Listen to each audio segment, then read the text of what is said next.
streets. He had a problem with religious people. How can I help anybody when when I was not even able to help my own son? I would never do that. I would never do that, and I became that in a matter of minutes when they took my pain pills away. And I said, I'm not where I want to be, but thank God I'm not what I used to be. This is Faith in Your Recovery. I am Randy Davis. Welcome to the battle. Greetings and great to be back with you. We took a little break over the holiday, had some pre-recorded stuff. We're back live. Had a little technical issue a bit ago, and we brought in a guest here at the last minute, but I know he's got enough knowledge of what he's going to share with you. He didn't need extra prep time. Welcome, Richard. Thanks for joining us.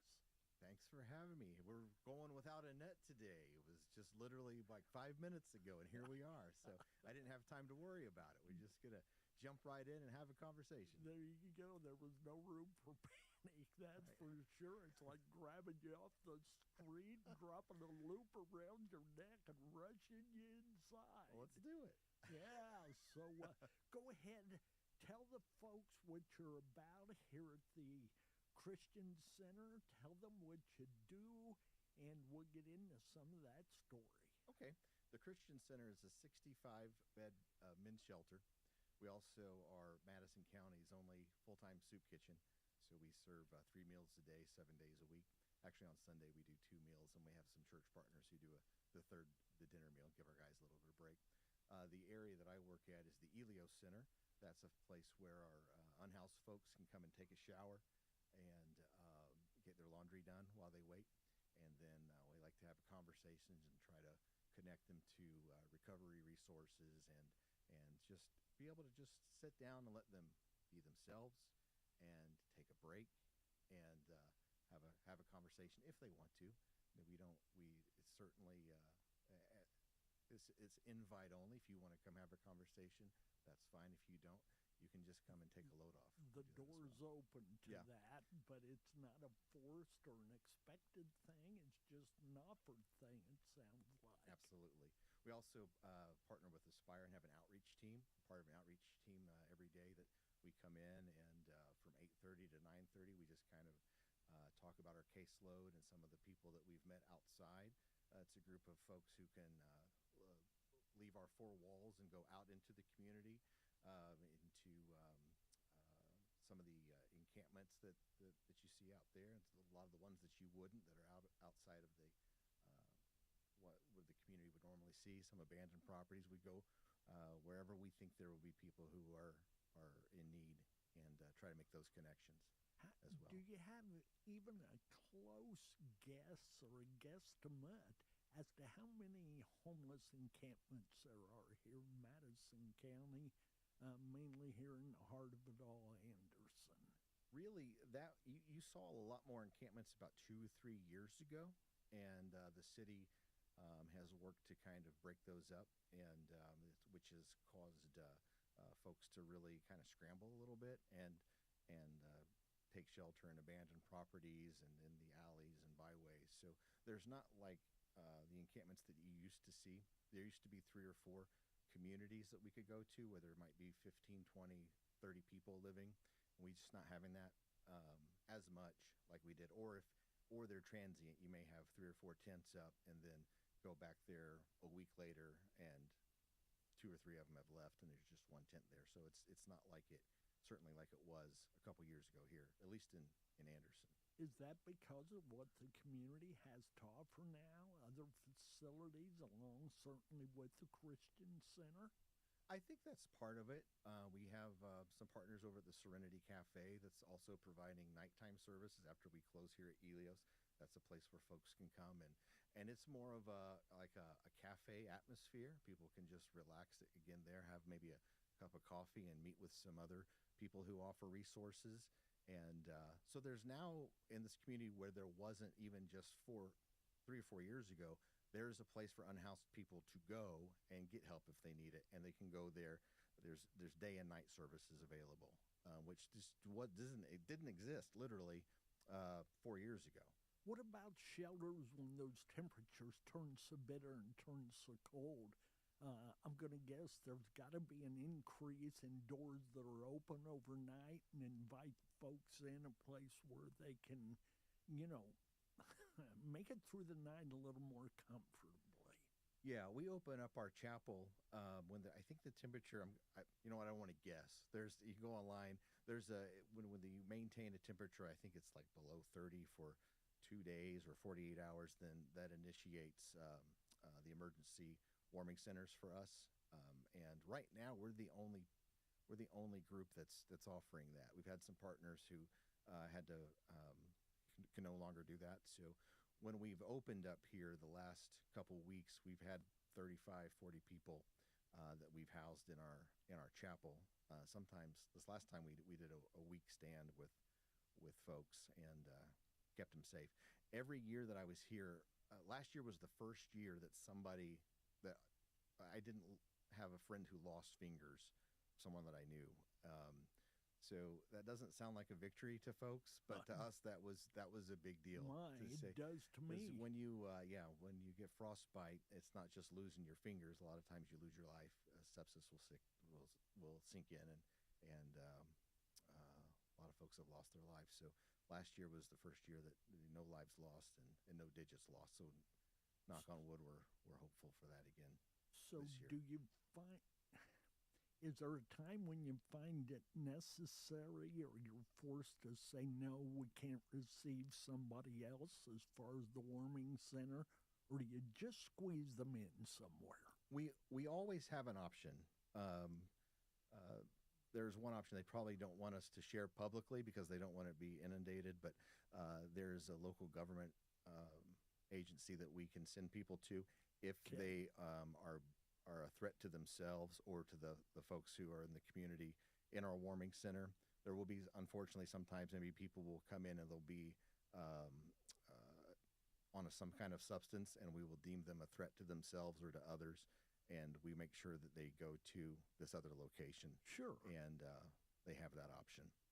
That's for the safety of everybody, yourselves as well as that individual and the others who are already being housed temporarily. So that's understandable. But if they can meet that standard of being safe around others and a safety to others, you'll find them a spot. Yeah. And if they don't meet that, you've got a special spot where they can go and find some relief for the night. Correct? That is correct. And we have a great relationship with APD. We have a member of APD on our outreach team now who goes out with our folks. Now, that's the Anderson Police Department, Correct. I'm going to guess. Yeah. Okay. And so they're really great about patrolling. We make them aware that we're opening up our warming center. And from the hours of about 10 p.m. to 6 a.m., the police will come by 4 or 5 times just checking on us. And that helps out as well. That's to the safety and the good of everybody once again. Yeah. Not only the clients you're trying to serve, but the folks who are serving them. And usually there's people just want to come and sleep at that point, and be left alone. So we make sure that it's a peaceful place for folks to come, and we keep lights out and So to rest. Richard, how long have you been at this kind of work? I've been here for 5 years. My background is education. I was a classroom teacher for a number of years, and then I had a toy business for a while, and was always involved in children's ministry, children's teenage ministry, children's pastor for a while. So it was stripping out the gears a little bit. I'm guessing. Coming here, yeah. But in many ways, it's the same. You're seeing people who just want love and to be accepted and to be listened to. And a lot of times kids don't feel loved, accepted, or listened to. And there's some crossover there. Yeah. Whether we're struggling financially at home or not, we want to be seen, we want to be heard, we want to be appreciated, recognized, loved. That's a part of it, I think, for everybody. Yeah. What is it that particularly drew you to this? I just heard your background. I get how that fits in and allows you to, to compatibly serve others. But what is it that just clicked in your heart, that lights on moment that said, hey, here's an opportunity that I think I could help meet? Yeah. I had two big influences in my life. My grandfather, who worked really hard to help folks who, anytime he saw a need, he would try to help those folks. Remember what Jesus said was, who is my neighbor? And he said, well, anybody who has a need. And my grandfather did a really great job of helping folks in need and just loving on people. But really, it was my uncle Ethan who spent some time incarcerated. I'll give you really the short version here. I spent some time incarcerated, and every time it was time for him to get out of jail, for whatever reason, I found myself with my grandparents picking him up from jail. And I would kind of roll my eyes and like, here we are again. I'm talking, this isn't at 25 or 30. I'm in the back of the car with this guy at, 12, 13. And he would get out and, the first thing he'd want to do is go, when you get out of jail, I don't know if you've ever been in this position, Randy. If you get out of jail, you know what the first thing you want is? Something to eat. You want to get like fast food or a burger or something, because the food in jail is, you've probably heard the stories. And, so this is the third time I'm in the car with the guy getting out of jail, and he turned around and he just started weeping. And he said, there's nobody to give any hope to those men back there. Somebody had shared their faith with him in prison, and his life was turned around, and he looked back and said, there's just nobody to share the hope. And that stuck with me. But even I'd like to pretend like that was the minute everything changed. There was still a part of me that said, oh, I've heard about this. People find God or whatever in jail, and this won't take. But for that guy, it took. And the first thing he says, I will need to get back in there. I want to be able to take my story to those guys. And Benny Santiago at the time, Reverend Benny, said, well, you got to be out at least a month. And he was really upset he couldn't get back in there. Long story short, and I'm talking too much about this. He went back in and just became a jail chaplain. And I saw that it took, and I thought, looking at my own life, like, here's a guy for 35 years, you would have written him off, that you would have thought this guy's going nowhere. He's just been career in jail. And that encounter completely changed his life. And I thought, I want to honor him. How can I honor him with my life? He ended up passing away just a couple years later after he kind of took me under his wing and spent a lot of time with me. And then the question came to me, who's going to take hope to those guys? So as a teenager, I was able to picked it up. Yeah, we was able to go there and share hope with folks. And that's what we do every day now. It's an opportunity. I don't have to go to a jail. You can share a message of hope to anybody. And we get to do that every day here. Dude, I'm getting spirit chills just hearing that story, okay? I think of the idea of jailhouse religion is what so many people call it. That it's just for the moment, it's just out of your guilt, it's just to get you through to that next meal, that next day. But unfortunately, I've seen the same thing just as real, church house religion. Yeah. To help salve the guilt, help salve the wound, to keep the family together. And I keep that religion as long as it works in that way. And when it, flashes itself as a reality that you've got to deal with, I give it up. It doesn't just happen in jail. Sadly enough, it happens in so many lives, inside and outside incarceration. But I have, over the years, I pastored for 35 years, daily kind of thing. And when I quote unquote retired from that, I came into a connection with those incarcerated that was, wow, opened my eyes and gave me an understanding. If I'd known then what I know now, I'd have been a much better pastor. Yeah. If I'd have listened to those words of Christ, of visiting those who were in jail / prison, And the jail/prison isn't always behind bars. It's behind the darkness we place ourselves in. And to be able to hear you tell that story of your uncle and the impact it had, and that's, why you're where you're at today and why you're doing what you're doing after your career of teaching. And I think you said you were in the toy business for a while. To be at this point doing this has to be, very fulfilling to you. So I applaud you. Thank you. Thank you for stepping into this kind of an arena, a little different than what it was before, but certainly complementary to all of it. What's a couple of the bigger things you've learned as you serve others in this capacity, Richard? Share some of that with us. Well, I've learned that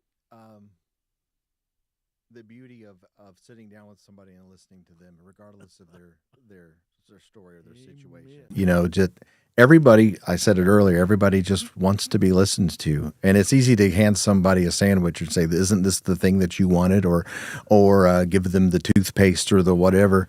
But that's the comfortable part of it. It's a wonderful thing to do, to give them those hygiene items, to give them that meal. But that's one of the easier things to do. Pardon that interruption. Go ahead. Yeah. Anybody can drive up in a car and say, I'm going to give you free stuff. It's another to say, no, like, I want to know your name. I want to know your story. You don't have to go back into your trauma. Just who are you today? And not re-traumatizing them by saying, I want you to start at the worst part. Like, what's your favorite meal you ever had? Tell me a story about your grandma. What's your favorite sports team? To get into that level of knowing each other, and for no other reason than just to get to know them. Not like I'm digging to hopefully have some kind of deeper conversation. That is the conversation, to remind you, oh yeah, I'm not somebody out here that's forgotten. I do have a favorite sports team and a favorite thing that I eat and a favorite brand of shoes or whatever, to connect back to your humanity and try to restore that dignity by first learning somebody's name and giving them the dignity of personhood. As I see folks struggling, walking the street, and you can tell they are pretty well carrying with them everything they own, it's not the first thought. Who's your favorite football team? Yeah. Who's been your favorite quarterback, or anything of that level?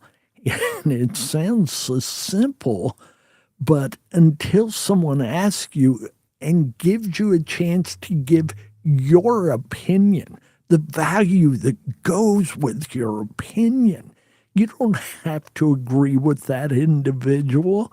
Yeah. But you still have a right to your thoughts, to your experiences, and everybody's experience carries power. It's a part of God's plan, a part of his vision for you. And when we start to build ourselves up through sharing our story, I've yet to be in a crowd of people where a story was shared without somebody's head not going, yeah, I get that.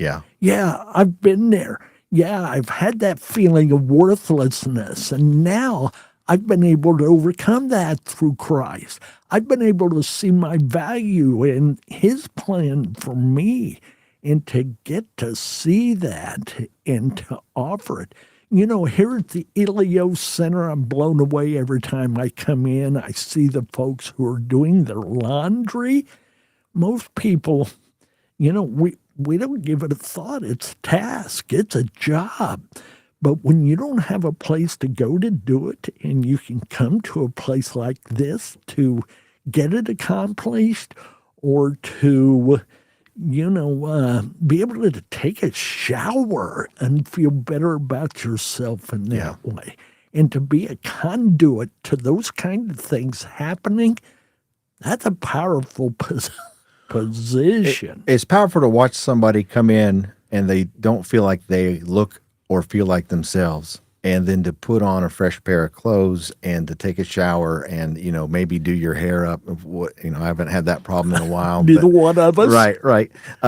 And then you almost watch them put back on themselves as the dignity starts to return. And then they're, a full belly, you look like yourself, you feel like yourself, you're ready to have that conversation of maybe what's next. It's like your temperature rising when you're not in good condition health-wise.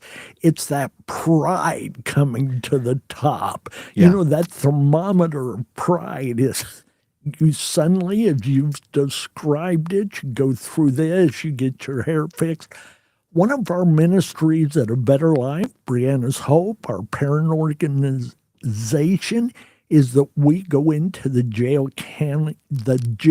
County Jail the fourth Friday of every month and give haircuts to the guys and hairstyles to the gals. Yeah. And you see them come in sometimes looking pretty woolly or not looking the way they want to look because of the condition. And we're able to affect that, able to impact that. Some of the guys, some of the gals, they walk in, you see them, boom.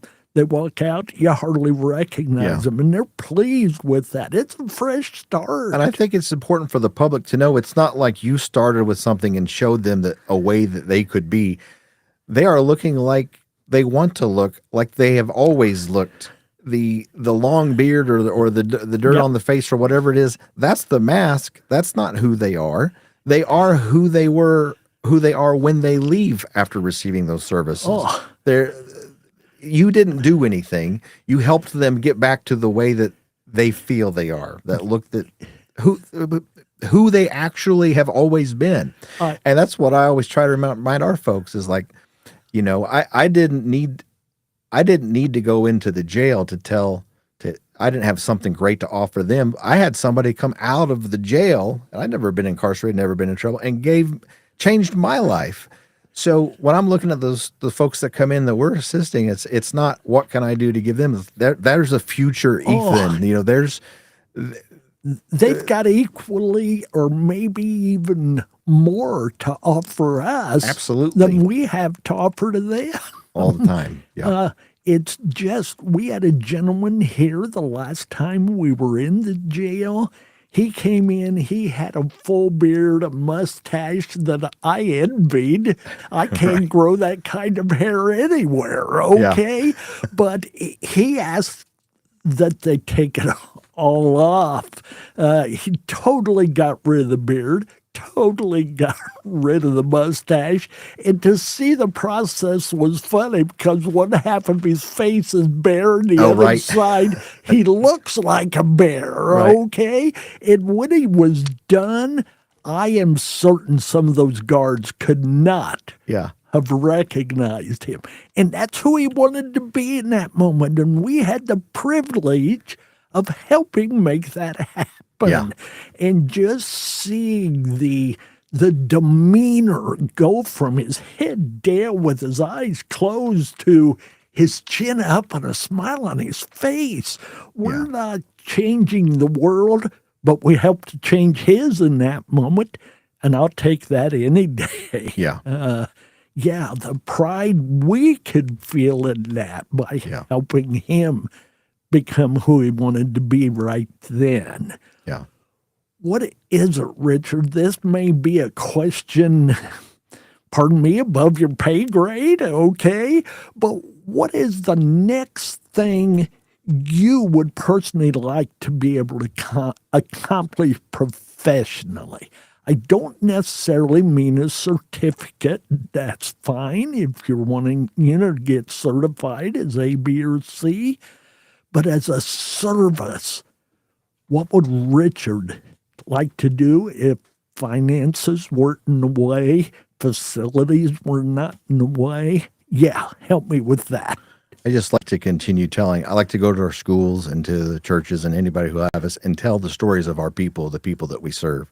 Because the media and social media and everybody will paint a picture of somebody, just a vagrant who lazy or whatever. You know the stories. I don't want to demean anybody, but I want to be able to tell the stories of our folks of the details of I can't say any names on here. Sure. To be able to advocate for them and Advocate. get specific, and say what you're being told is not who these people are. It isn't who the people Amen. are. And it's like a snowflake. Everyone's different.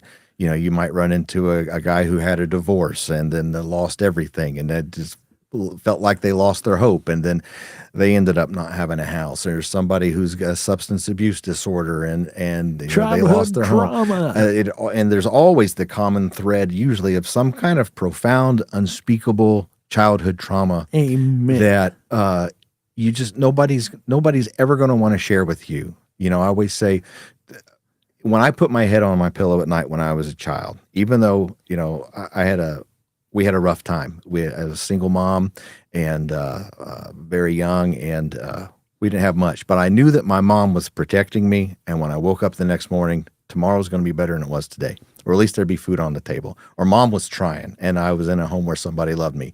To grow up where when you put your head on the pillow at night, it's terror because someone's going to victimize you, or there's a threat that somebody's going to hurt you, or your parents or your loved one doesn't come home, and you're just staying in a traumatic state of fear and panic all the time. What are you going to do when you feel like, when you finally turn 14, 15, 16, or old enough to get out of there? You're going to get out of there, and you're going to find safety wherever you can find it. And sometimes that's outside. Sometimes outside is safer than inside. And that's the story I want to tell folks. If you walked up to somebody and you knew that person was victimized when they were 12, 10, 11, 12, and that's why they're living outside, it completely changes your perspective on that person. That's why I want to go and continue to tell those stories. Because when you sit down with somebody and just have that 45-second conversation and can share that perspective, you can see the light bulb come on. Like, of course, that's where folks are. I don't want people to misunderstand me, and you came real close to it there as you were sharing, but like that age of 12, 13, 14, after going through trauma of some type, or the stresses of dangers that, could be encountered at any moment, I have come to recognize why individuals turn to drugs to numb that pain. If it could put it out of your mind and all for, a couple, 3 hours, or you go back to it for 3 more, whatever the case is. I'm not saying, folks, I agree with it. I'm not saying it's the right way. And I hesitate to make this next comment. I don't think I've ever made it publicly. But sometimes the drug is what gets you through all that you are going through in order to become the you God created you to be. I'm not saying turn to the drug. Yeah. I'm saying it has been the rescue of many a heart and soul. Yeah. And it's something that if you wake up every day in your home growing up and you receive love from somebody, then you grow up thinking, I'm somebody that deserves love. You don't even think about it. It's not even a conscious thought, because it was instilled in you as a child. This is a safe place. People love me. People are pushing me forward. People are for me. But if you grow up as a child, we can't even understand, because I can't come from that standpoint, because I had a great home. I had a loving mother.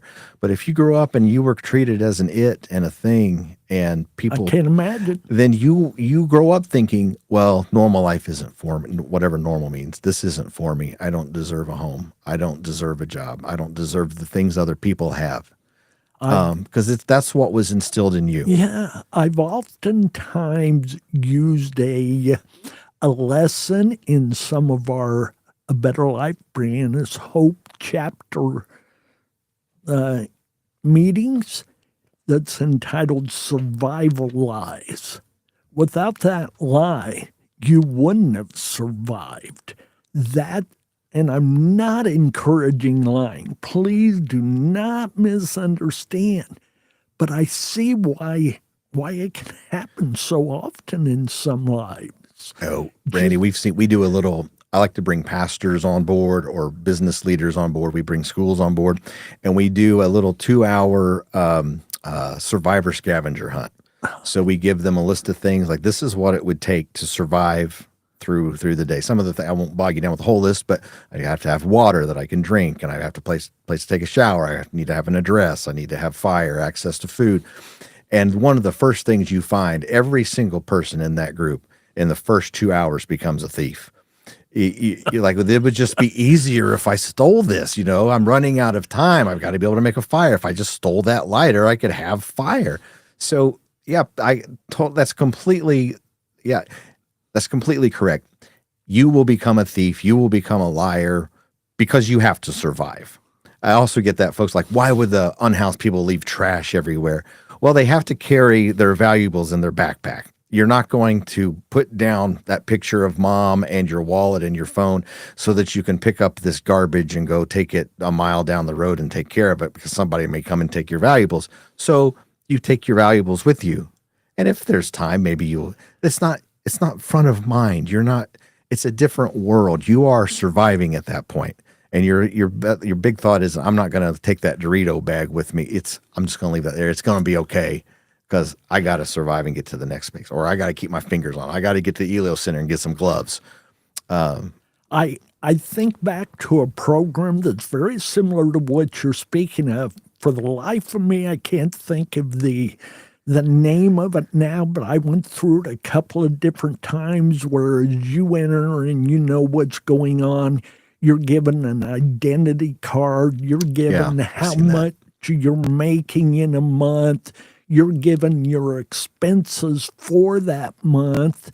And you've got to survive as that individual. Yeah. And you quickly find out, I can't do this alone. It's eye-opening, isn't it? Yeah. Somehow, maybe we can, the 3 or 4 of us can move in together. We can afford the rent and have enough at the end of the month to have heat and groceries. Yeah, it gets real quick. Yeah.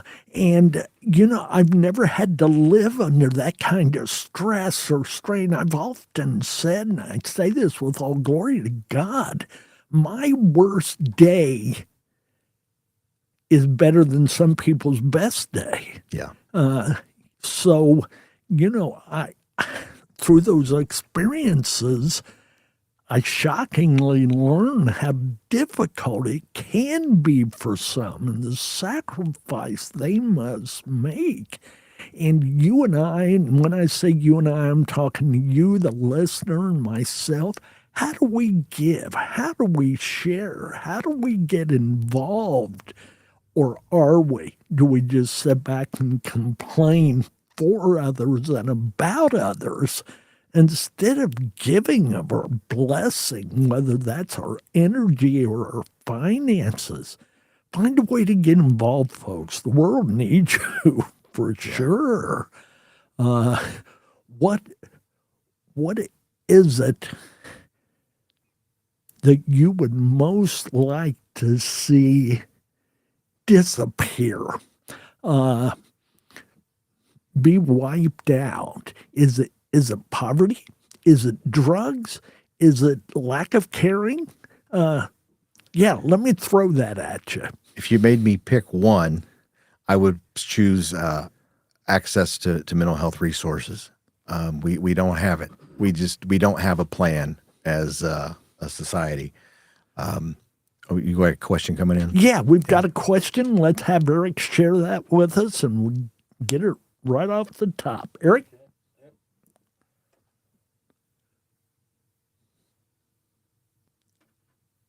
Just a second here, folks. We'll have that. Okay, can you hear me now? Okay. Yeah, got you. This is from Sean Harris. Okay. When someone feels invisible to the rest of the world, how do you make them feel seen the moment that they walk in? That's powerful. Yeah. And it's a good one. And I can see that happening every day in this location. Yeah. Well, one thing we want to protect their freedom to come in and be left alone. So a lot of times you come somewhere and you're swamped by people, but also one of the icebreakers we have is we've got a popcorn machine and we make fresh popcorn like the theater. And then when you hand somebody that popcorn, the room smells great, and you get that popcorn, and then you see the humanity start to come in people, like, hey, I'd like some of that popcorn. And then you'll be able to get them and say, hey, hey, Terry, or whatever your name is, here's some popcorn. What else can I give you today? What can I do to what's the best way we can help you today? So to remember somebody's name, give them something universal that they love, like popcorn, or sometimes we don't have keep a coffee machine out because we don't want people, it's not a place to congregate and just hang out, right? But sometimes somebody will say, man, I could really use a cup of coffee today. And just to go and give them, they say, okay, I'm going to give you the special cup of coffee. Just to give them that cup of coffee or whatever, if you can have a little extra special thing, or somebody, you learn that somebody likes Reese cups. So I hold back Reese cups. I don't give them to everybody, but I'm going to give that to Brian or whatever it is when he comes in. To remember, not only do I remember your name, I remember the thing that you love, and to give them that thing that's true for all of us, though, isn't it? Oh, if Randy, if I came in and I said, I got you a case of Dr. Pepper, you're like, that guy, dude, he gave me the doctor. He remembered that I'm a pepper. Absolutely. But you hit on it with the Reese cups for me as well. I've not had a Reese cup in 6 years, 6 or 7 years. That's one of those addictions of mine. I always say it's Snickers, Reese I didn't mean cups. to trigger you there, Randy. You just set me on fire. I've always said Snickers, Reese cups, and love affair with Little Debbie. And I've pretty well gotten rid of all of that. Yeah. And here you go. I'm sorry. Almost offered me a Reese cup. Well, let's pretend like I don't have a bag of them in my office. But I've got my Diet Dr. There Pepper, you go. so I'm still in the game, all right? Yeah, I'm good with that. So let's go back to that. You remember the question there, pretty much so? Yeah, I think Sean had asked, what do you do to make people that are... Well, I mean, the question that I'd ask you right before Sean. Oh, access to mental health. Yes, resource. Go ahead with that, because I like that idea. My mom my mom took her own life, and only in hindsight, I was 23 when she did that, only in hindsight and hearing others do I see the depression she was under, because to me, it was normal household living. Yeah. So it took me a while to catch that, but tell us more. Well, a lot of it is unseen. If I break my arm, you go, you're going to have to get that arm looked at, right, and get a cast. You wouldn't let it go a day without setting that arm. With mental health, we're still a lot of times very much ashamed. We're embarrassed, and there's no reason for it. It's the 21st century. We know that this is a physical ailment, and there's medication, and there's counseling, and there's answers. And I think we get embarrassed, and we feel like there aren't answers. We don't know what some of those answers could be. So we need to connect people to, like our teams with Aspire that offer mental health resources. What's frustrating on my end is to see all that's available with mental. We got a great team here in Madison County, and it's just not utilized. A lot of times people just don't know. What do I do if my relative starts saying things that starts talking to people that I don't see and hearing things that people that I can't hear? The answer in the past has been, well, just don't talk about that relative and try to hide them, and we've seen where that's gotten us. Sure. And for our unhoused folks, it ends up, they just end up outside rambling, and people are afraid to talk to them. So what we do here at Elias, we're not afraid of those folks. We're gonna have that conversation with you, and then we're gonna do everything in our power to connect you to those resources that can help you. We're not embarrassed. We're not ashamed. We're not afraid of you. We're your ally. We're going to take care of you. We're going to help you out and connect you. I'm not professionally able to do that, but I'm connected to professionals who can. Yeah. And we don't have to know it all. We just need to know enough that we can help you find the help. Yeah. So, wow, great answer. Our time's gone quickly, Richard. Oh, wow. Is that it? We grabbed you out of out of your office, and you come rushing in here, and you've got the answers prepared and had good questions to respond to. So this has been a treat. Yeah. Well, I'm always looking at, if you know me at all, I'll talk about this all day long, but you've actually invited me to talk about it. So I'm able to You're free, right? You'd be free and actually talk to somebody who's listening. Just like you were saying that we all want that kind of value and worth. Yeah. Your willingness to come in here makes me feel good about my value and worth. Your willingness to share this at the drop of a pen, it's exciting, and it's helped me relax with it. And folks, I know it's had to be meaningful to you. Anything you want to close with? Just want to thank everybody. We have 70 years here at the Christian Center of just overwhelming community support. At the end of the day, we're about 6 to 8 people that are running the show over here. And if we didn't have the community support, I know people are supposed to say this, but we literally couldn't do our work if the community didn't support us. It's the church community, it's the faith community, it's business community, everybody that comes together, the Republicans, the Democrats, nobody cares. Everybody comes together and has supported this ministry for 70 years, and we just couldn't do it without folks. I like the way you throw in the Democrat-Republican thing, okay, because it's not a matter of asking them when they come through the door. Your needs are greater than anything political can meet. And we're here for you heart to heart. And you guys are, as an organization, thank you for the thousands of lives you've touched over the years. Nobody could ever guesstimate how many that's been, because some of it's direct and much of it's indirect. And just like you folks who've listened today, I know this is going to make a difference. We appreciate you tuning in and being with us. God bless. Stay in the battle, whatever it looks like. We care. We thank you. We love you. Amen.